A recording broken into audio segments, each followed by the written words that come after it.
December 27 శోధనను ఎదుర్కోవడం. మన ప్రభువు యొక్క శోధన అనుభవం ఆయనను మనతో సహానుభవం గల ప్రధాన యాజకునిగా సిద్ధపరిచింది.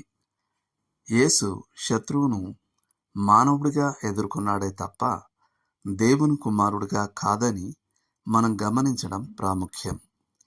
ఆయన మనుషుడు రొట్టె వలన మాత్రమే జీవించడు అన్నాడు. మత్తయి 4:4. శత్రువును జయించడానికి యేసు తన దైవిక శక్తులు ఉపయోగించాడని మనం తలంచరాదు. ఎందుకంటే శత్రువు కోరుకున్నది సరిగ్గా ఆయన అలా చెయ్యాలనే. ఈనాడు మనకు అందుబాటులో ఉన్న వనరులనే యేసు వాడుకున్నాడు. అనగా దేవుని పరిశుద్ధాత్మ యొక్క శక్తిని మరియు దేవుని వాక్యం యొక్క శక్తిని. పాదం మోపేంత చోటైనా శత్రువుకు ఇచ్చే స్వభావం ఏది యేసులో లేదు. అదలా ఉన్నప్పటికీ ఆయనకు కలిగిన శోధనలు నిజమైనవి. శోధన అనేది చిత్తానికి సంబంధించినది. అయితే యేసు వచ్చింది తండ్రి చిత్తాన్ని చేయడానికి. సాతానును ఓడించిన తర్వాతే ఆయన తన పరిచర్యను ప్రారంభించడానికి సిద్ధపడ్డాడు. తాను లోబడకుండా ఇతరులను లోబడమని చెప్పే హక్కు ఏ వ్యక్తికి లేదు.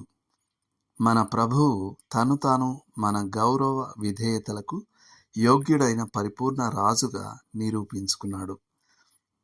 నేటి లేఖనం: తాను శోధింపబడి శ్రమ పొందెను గనుక శోధింపబడు వారికి సహాయం చేయగలవాడై ఉన్నాడు. హెబ్రీయులకు రాసిన పత్రిక 2:17. ఇవి కూడా పరిశీలించండి. మత్తయి 4:1-11 వరకు, హెబ్రీ 4:15-16 వచనాలు. చేయాల్సిన పని: మీ జీవితంలో మీరు తరచుగా పాపంలో పడే ఓ విషయాన్ని చూపించమని దేవుణ్ణి అడగండి. తర్వాత ఆ శోధన జయించడానికి పరిశుద్ధాత్మ సహాయం కోరండి. వాక్యం చదవండి మరియు మన మధ్యవర్తి అయిన యేసుతో మాట్లాడండి.